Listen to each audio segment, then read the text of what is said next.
You're obviously looking for private partners. Before we get into whether or not there is an appetite for such an investment, one of the questions that must surely be asked is how much the years of state capture have affected Transnet's own ability to be able to go it alone or mostly alone on a project of this nature. Well, I think it's two things.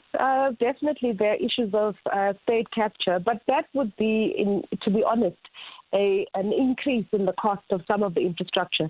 Maybe the biggest problem that we've had over the last couple of years is the massive local procurement that we did on a bet that the economy would grow by about 5%.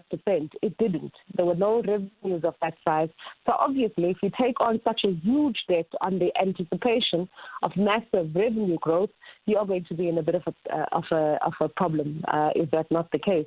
So it has definitely weakened our balance sheet. And in fact, to be honest, it's probably been weakening over a long period of time. And it doesn't help the fact that in 2019, was the economy not growing at about 1.4 or less? And so you have an economy in total that has, for the past decade or so, been in significant decline. It would lead to a poor performance across the board. And of course, the downgrades have also affected your ability to raise capital. Well, not only the ability to raise capital, but also the cost of capital as well, because each time the country downgrades, as a state-owned enterprise, we get a downgrade. And the cost of a downgrade is just not that you have a lower notch.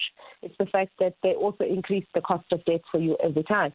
In fact, as we stand today, we have a ridiculous situation where the cost for Transnet to borrow is higher than the cost for you, Bongani, to go and borrow money in a bank. That's just madness, and we have to fix that.